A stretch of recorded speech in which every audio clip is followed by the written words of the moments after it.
Hello everyone. Hope you're doing well. Hope you're looking after yourselves. Hope you're enjoying the summer weather wherever you are. Currently in the UK, after our July, I was about to say August heat wave, but our July heat wave, it's a bit cooler. But with things suggesting that there might be another heat wave in the UK, we can only look forward to it for those who love the heat. And if you don't, well, all I can say is good luck.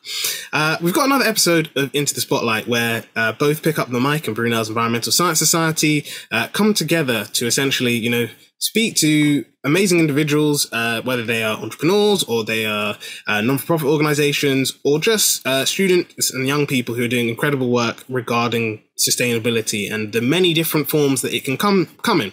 And essentially, as I always say, we bring on amazing guest speakers to talk about the initiatives that they do and the individuals that are part of them. Now, as I always say, I don't want to bore you guys with the details by me saying it because you guys are probably tired at this point of hearing my voice. But instead, I will gladly encourage our guest speakers today. We've got three, so you guys in for a treat. We've got three guest speakers today, so I'm going to hand over to them. If they could just please introduce, could please just introduce yourselves, let us know a bit more about you, and essentially what you all do. I can go ahead. Hi, everyone. My name is Zhiru. I recently graduated from my master's in public health, focusing on climate health. So I also have a bachelor's in biology and a minor in psychology and biomedical ethics. During undergrad, I took a lot of classes in biology, conservation, and behavior. So that's why I got very, interested in environment and, conservation stuff. I think towards the end of my sophomore year during undergrad, I took this class, really introduced me to the concept of climate change and sustainability.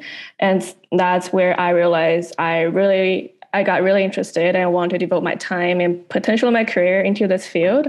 Actually, me and Michaela, one of the other guests from this podcast, we went to the same undergrad, and she has always been passionate about anthropology, and she probably influenced me. And I think in my senior year, I picked up the biomedical ethics minor.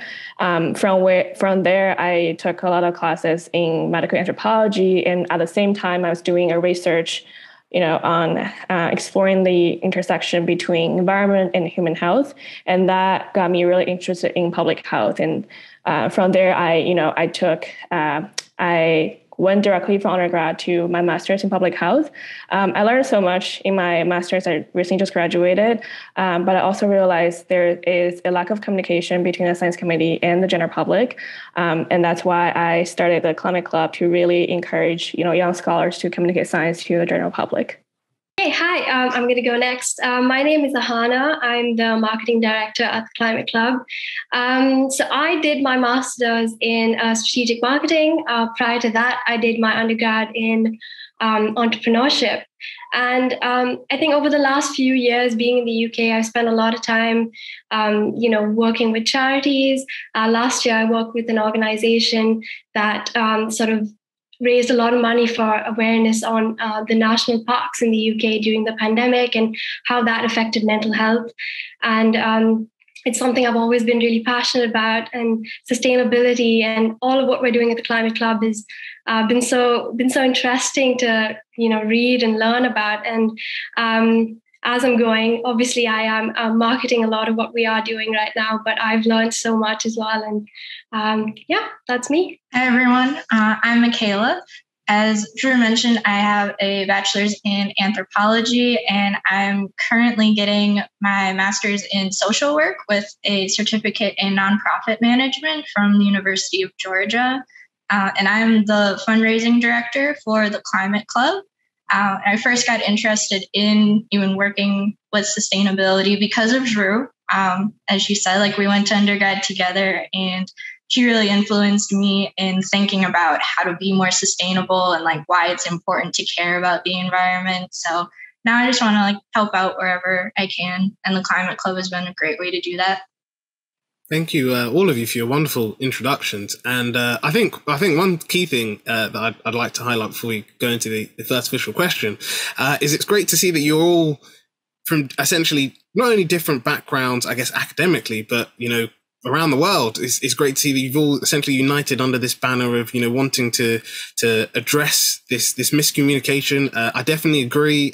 Through my undergrad, we literally even had a module where we had to do an assessment of, when it comes to portraying scientific evidence to the public, there is sometimes that miscommunication of using certain terms or words that the general public might not necessarily know, but if you study the course, or if you're an expert in that field, you will essentially know what they're talking about. So I definitely think that it's very important and very key to essentially address that. And it's great to see that the Climate Club is doing that. But I guess going on to the first official question, and I think we're going to start in the opposite order that we did the introduction. So we're going to start with Michaela. Essentially, why did the three of you, now I know some of you might have started the Climate Club, some of you might have joined the Climate Club later on, but essentially, why did you want to either start or join the Climate Club? Yeah, that is a great question. So I first got involved because of Zhiru. She had essentially started the website, the Climate Club, and she first asked me if I wanted to be an editor for this website. Looking at the different articles that people had written and editing them so that the general public would be able to understand them, like taking out like the scientific jargon, things like that. So that's how I first got involved. But then once Drew found out that I was studying nonprofit management and fundraising and had experience in that area, she started asking me to help her look at tax forms. And then it just kind of turned into me taking over, making fundraising plans and budget proposals and starting like the whole fundraising department. And I've loved it ever since. I think for me, I remember the exact moment that I was introduced to Zhiru through one of my friends. And she was sitting on a kitchen table and we were on video call, obviously from across the world. And this was when Climate Club was just an idea in our minds. We didn't have anything in writing, nothing on paper. And there were just sparks flying like in that first conversation, because I was so excited and she was so excited. We were just, talking about sustainability and everything we want to do with it. And we had so many ideas. And, I think quite a few months ago now, actually, thinking to back then and to where we are now, it's just been such an amazing journey. And I think for me, since I was really young, I've always wanted to, use marketing in a way that I could, make a difference and impact people and do something that could actually make a change. And for me, sustainability has always been that. And so when I then spoke to Zhiru about it, I was like, this is exactly what I want to do. This is exactly how I want to use everything I've learned through marketing and do what we're doing now. So yeah, I had the pleasure to meet all these people. I'm like so fortunate to, get to meet the like-minded individuals to really start the Climate Club. But for me, I have always been passionate about science communication. As a biology major, when I learned about, immunology, when I learned about vaccines, and many other things, when I talked to my friends and family, I realized a lot of this information were missing in their lives. And I think having that information in your pocket can really help you to navigate through so many things in your lives and make, yourself make better choices and help yourself, your life, your friends, your family. But I think as an undergrad student, I never find the right channel to do it until when I was in my master's last year, I had an internship where I worked at the Center for Children's Environmental Health at Biomedical Public Health. I was the communications intern. So the center does research to understand how environmental toxicants can affect pregnancy, moms, and children's health. And I essentially just review their literature and condense information into videos and make the video, easy to understand to people who do not have a science background. And I think that project really inspired me to explore different media and, audio, video to communicate science to the general public. And I think that's also where the idea started. I started to reach out to some of my peers at the time to write articles to really talk about some, for example, like case studies we talk about in classrooms, make that case study available to people outside of academia. And then I started to reach out to my friends like Michaela, and through another friend of mine, I also get to know Ahana. And, with everyone on the team, we started to expand our organization, and we had our website, and, here we are today. Wow. I think one thing I do want to say is I can clearly see through all of you telling your stories with the Climate Club how passionate you all three of you are about it. I'd like to even say that I could see almost the memories of when you guys were joining. I could see the smiles and you thinking back. And I know from myself of starting this podcast that it's always great when you've got an amazing team supporting you with an initiative, and especially when you've all got the same visions, you all essentially have the same principles, you all see essentially I say project, but whether it's like the Climate Club or it's a non-for-profit or a business or whatever it is that you're doing, I think that's always good when you can see that everyone's as passionate about it as you are. And, I've always said that a good team, no matter whether it's, a massive team or a small team, as long as they're always passionate and they've got that same level of passion as you do is definitely key. So I think it's great to see that all three of you, like I said, you're clearly passionate about it, and I can definitely, and I'm sure our audience members can definitely see that as well from all of you telling this story. So going on to our next question, essentially the question itself is, why is it important to share different perspectives on environmental issues?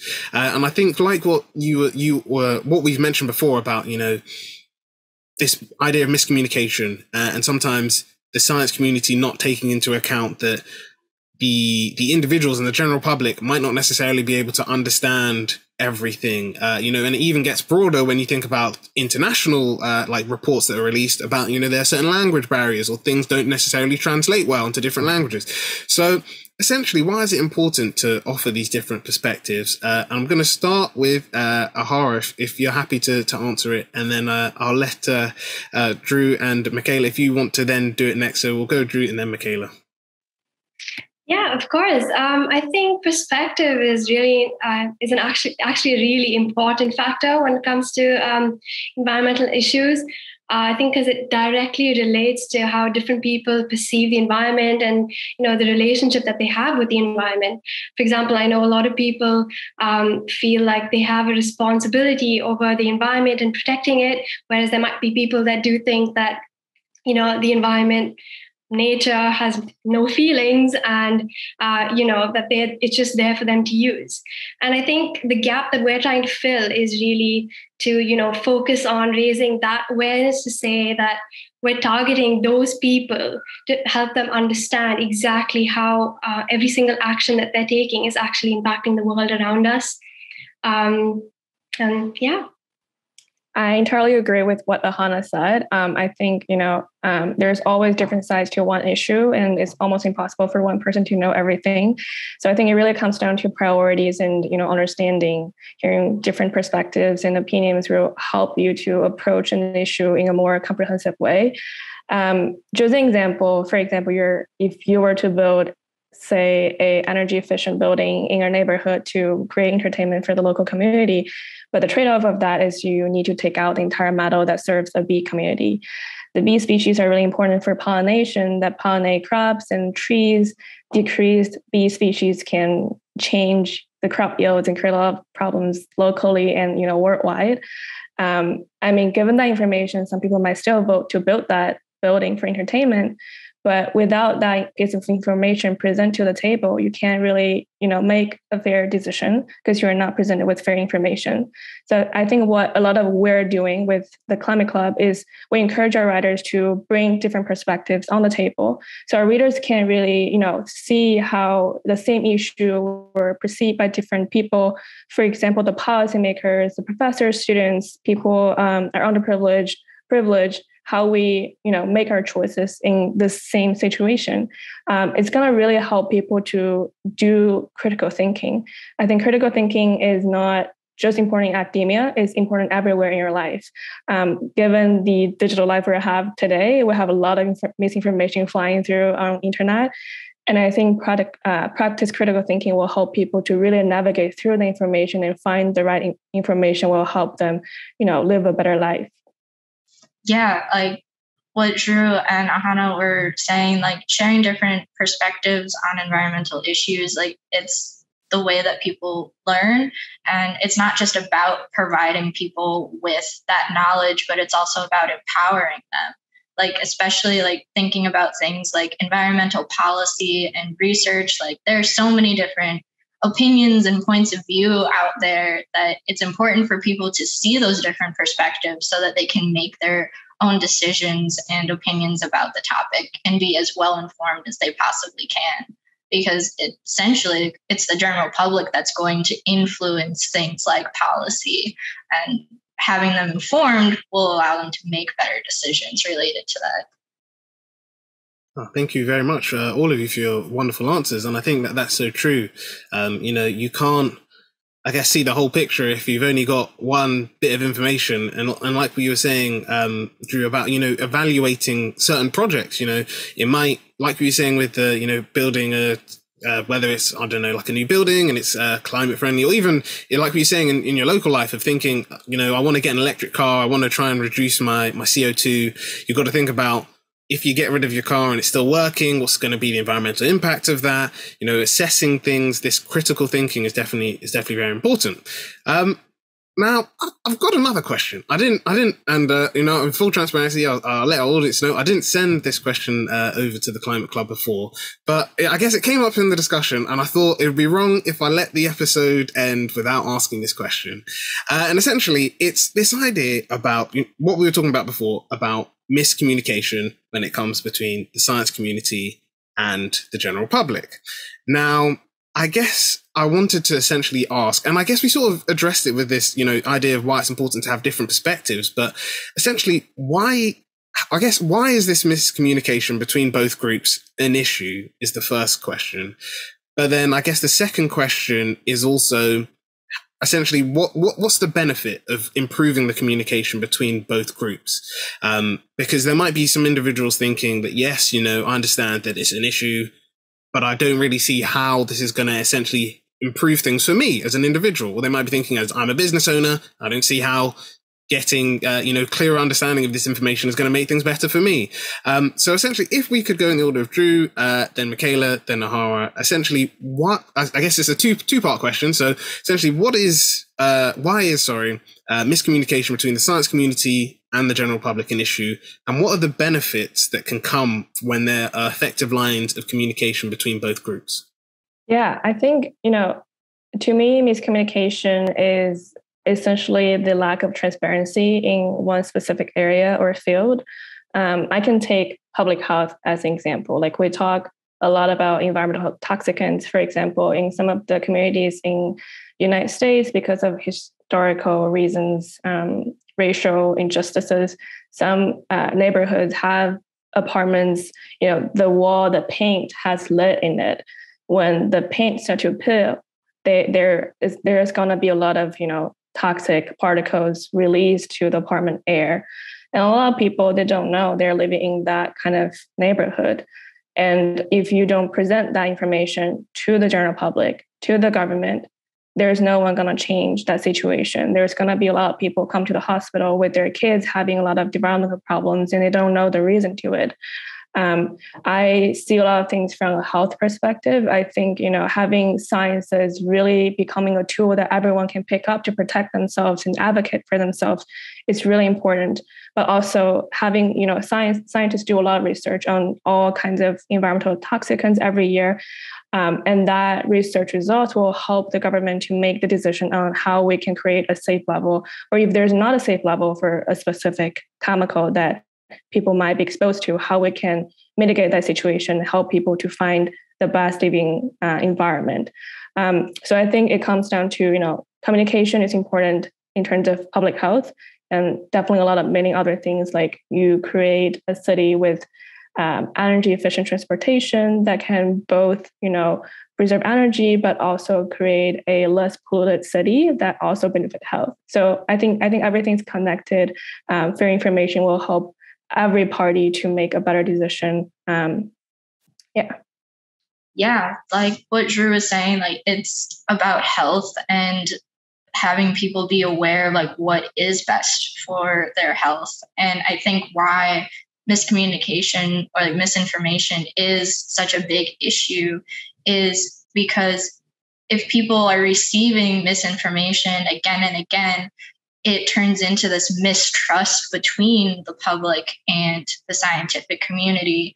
And that doesn't benefit anybody. Like if people can't trust the information that they are getting, then they're not going to follow it. And that could have drastic effects on their health. Like we saw it during the COVID pandemic, and we continuously see it now.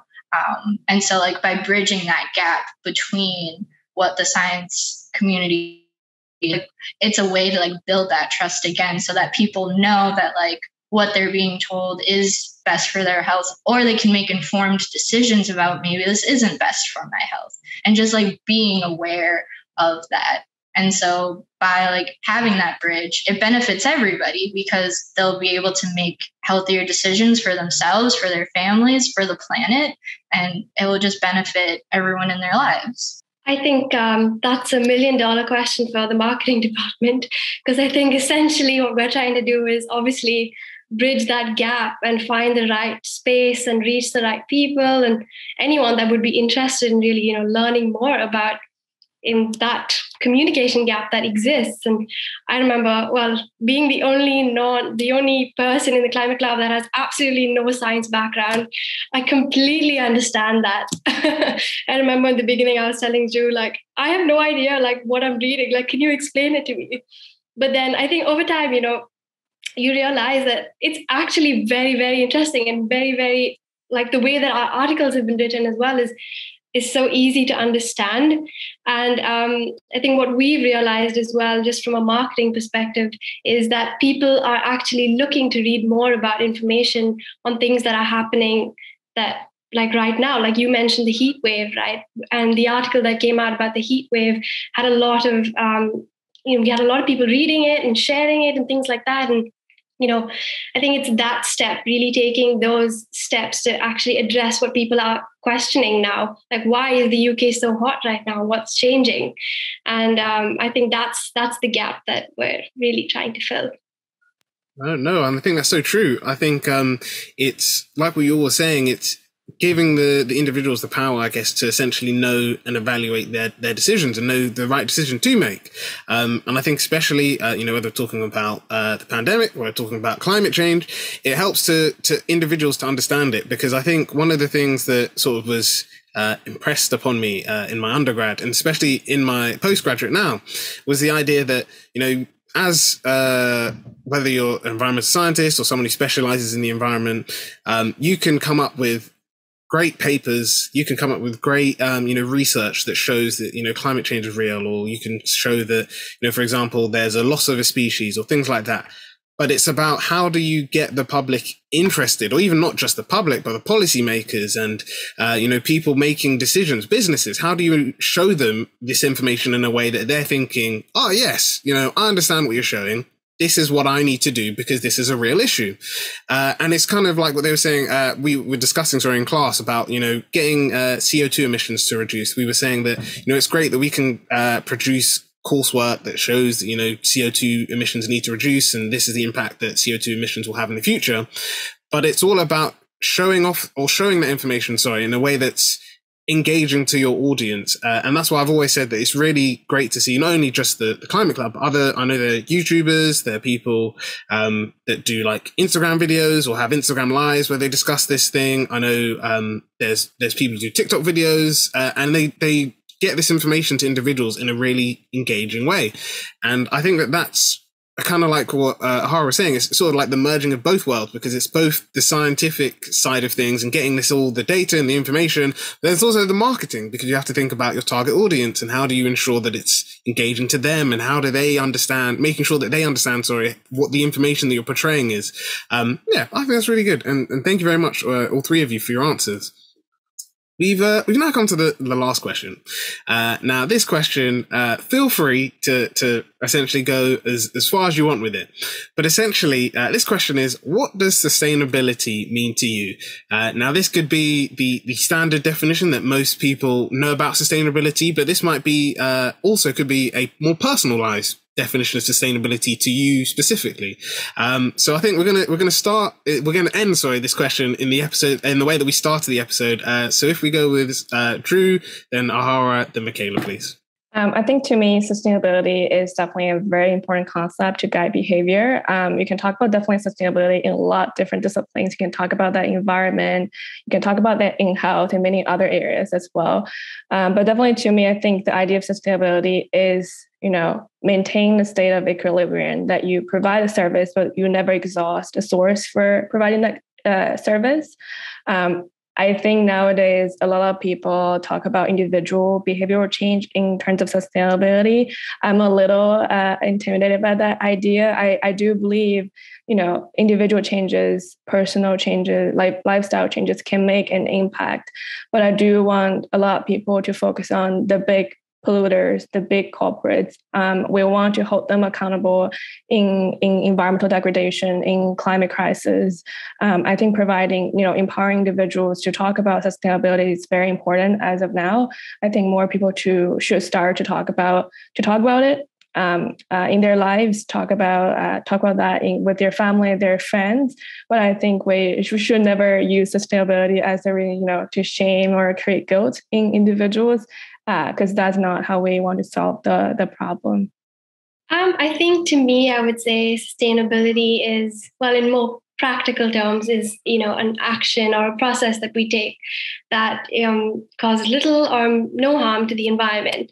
But I think to me, a lot of people forget that sustainability has a lot more to do with actually making sure that those actions that you're taking are consistent over time.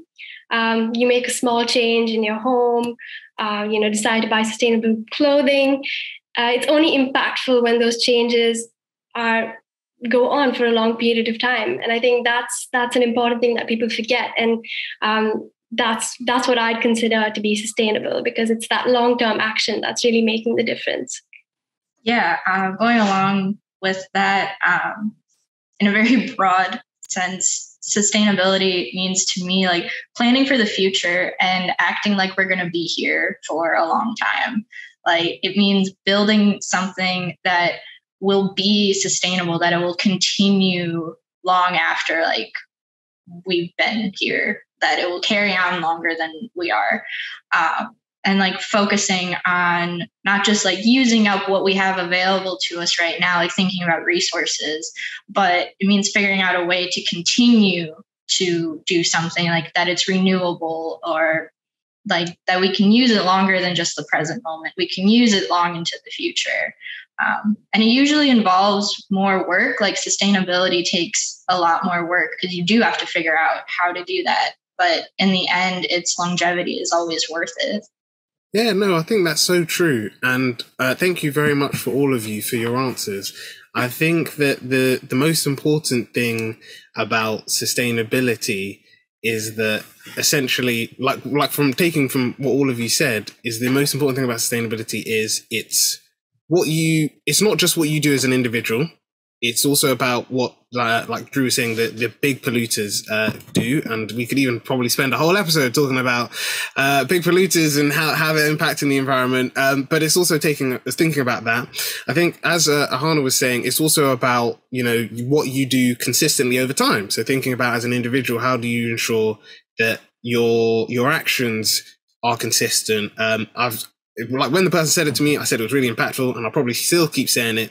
It is that sense of you don't necessarily need to essentially make your lifestyle sustainable all today. So I'm not saying, you need to have zero plastics in your household. You need to have buy all your clothes from sustainable brands. You need to basically change your whole lifestyle now. The person that was basically saying that, start little. So whether it's, I'm going to start on my bathroom process and remove plastics from that.